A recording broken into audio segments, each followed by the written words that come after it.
What's up, guys? Welcome back to Crypto Weekly Review, home of the Wolfpack, your number one source of cryptotainment to get you through the bear market. In this episode, we're going to talk about the new regulatory framework for crypto and what it means for the space in the long term. We're also going to take a look at some of the ETH merge statistics and sweet memes. Let's not waste any more time. Let's jump straight into the charts. You big old sus, yeah. I just doubled up on crypto. I just doubled down on the new vest. Now my chair looking like 2 checks. Type of money made me want a 2-step. Who next? This week I be on the moon next. Stock going up like 2x. That's a fast flip like suplex. 2 really stepping like a duplex. You bet never lose change, but I do flex on it.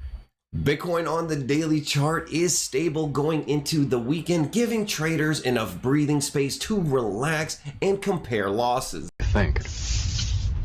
Whoa, very nice. It's very cool, Bateman, but that's nothing.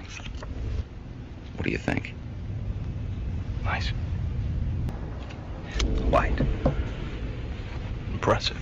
We are having a weak bounce attempt off of the S1 pivot right here. We are trying to regain 20,000. That is the psychological support. It is the previous bull market's all-time high on the weekly chart. We are getting ready to close a weekly candle. Right now, it is an inside bar, which signals more sideways consolidation, but this could easily turn into a bearish engulfing candle by tomorrow. All of this is rejecting the S2 pivot. This is very ugly. I can see further downside coming as stocks and equities also crumble. Traders and investors have been cashing in the last of their coins to buy up all of these dips, and we are running out of dry powder. The next big flush is got to be below 17.9, where I believe we will make another one of these bear flag patterns, long, drawn out, and painful. 2022 has been a savage year for investors, especially in the cryptocurrency space. Bitcoin is seeing its first recession and behaving like a risk-on turd. You can see these last 3 months we have had support at 20K. That is the previous bear market high. That is incredible. And right now on the 4th month, we are at the same exact support level on the monthly. This is huge level. Now, if we break down through this, we are going to see a massive cascade down to about 16K. No. Ethereum on the daily chart looks like it finally merged, but with the Zimbabwe dollar.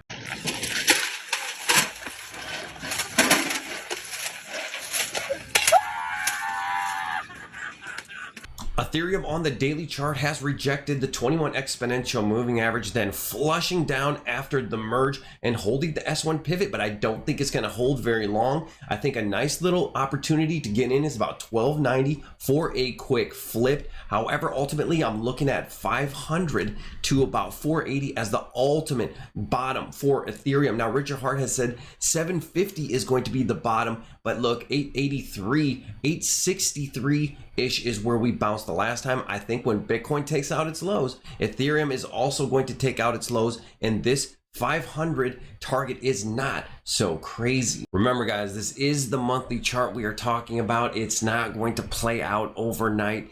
Bitcoin is going to build long, drawn out, painful patterns to the downside before this whole thing comes crashing down, and you're gonna want to be there. I wouldn't tune out or turn away, even though these markets are super tough right now. Just hang in there, catch these lows, and in the next bull market you will be rewarded. The S&P 500 in real terms, adjusted for inflation, has retraced its entire C19 run, but in nominal terms it is not quite there. We still need about a 14% drop to get to where we were before the coup.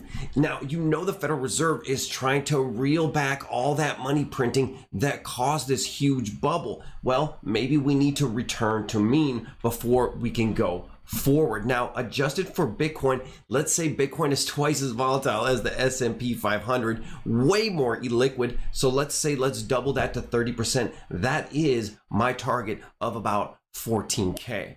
Well, guys, it is time to kick the YouTube demonetization bot into high gear because we have to talk about the global slowdown ahead. According to the CEO of FedEx, who sounded the alarm on a global recession after the company revealed it will be closing multiple stores amid a significantly worsened macro trend. And that is why FedEx plunged over 20%. And here goes you. This is you degenerates running in to buy the dip. The broader implications are that people are spending the same amount of money but getting less goods, meaning FedEx is shipping less packages, which is an indicator to a global slowdown. The CEO took to Jim Cramer's show just to explain. Rosh, are we going to a worldwide recession? I think so. You think we are going to a worldwide recession? I think so, but you know. The FedEx CEO is now bearish, so I guess the economy really has finally hit the iceberg. Jag, I want you to draw me like one of your French girls. Look at my boobies, Jag. God, no. Bro, we have been saying that on this channel for like 8 months. It's so obvious at this point, but hey, congratulations on answering a question that was a total 6 months after the executive order. The White House finally releases the first ever comprehensive crypto regulatory framework, and the TLDR is Bitcoin is bad and CBDC is good. Your feeble bitcoins are no match for the power of the central bank.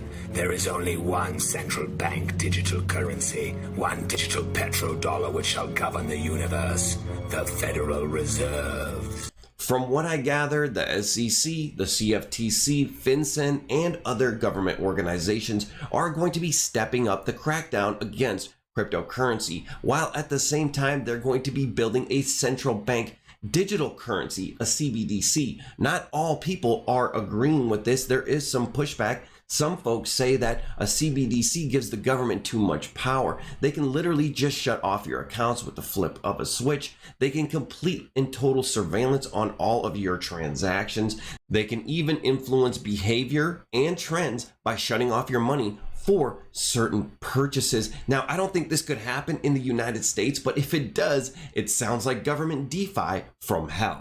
Satoshi, years ago you wrote the white paper. Now Bitcoin is the only thing that can help us in our struggle against the empire. Binance Smart Chain is a proof of stake fork of Ethereum that has been criticized for being too centralized. Well, now that Ethereum has gone to proof of stake, it is looking like a fork of Binance Smart Chain with only 5 entities controlling 64% of the network. Most of the ETH is staked just by 2 companies, Coinbase and Lido, both American companies subject to American law. As you know, there is a crypto crackdown going on in the United States. Could ETH 2.0, could ETH proof of stake become FedNow, the next CBDC?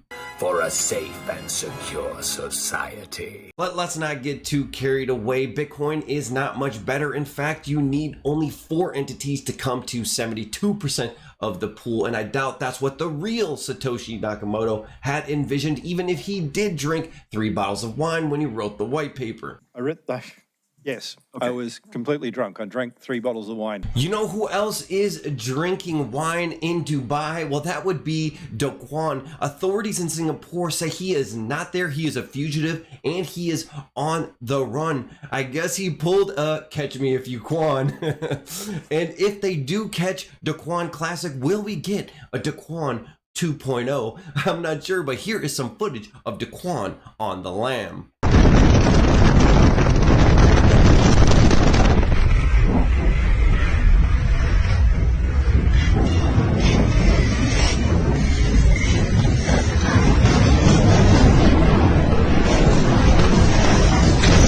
Hex on the daily chart has broken below critical support at about 3.5 cents. It is now actually rejecting it. It is now back in free fall as hexagons run in front of each other to dump.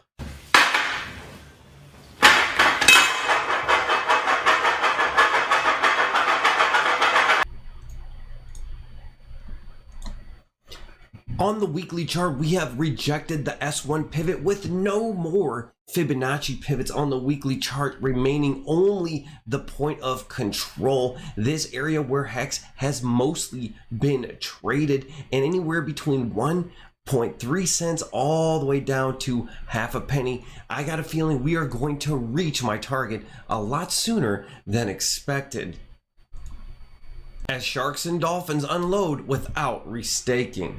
But it's not all bad news. In fact, one of the top 4 projects on ETH proof of work is Hex. It goes to show you that Hexicans are still interested in layer 1s. It goes to show you there's going to be a lot of interest in Pulse Chain if it ever does come out. In fact, on ETH proof of work, Hex at one point did a 58x, and that is the most in Hex's history in that time frame. It was quite wonderful before it crashed. I wouldn't recommend trading right now. It's super illiquid. I mean, you could make a lot, but you could also lose a lot, and it's probably going to be the latter. Either way, this still looks pretty bullish for Pulse Chain and Hex.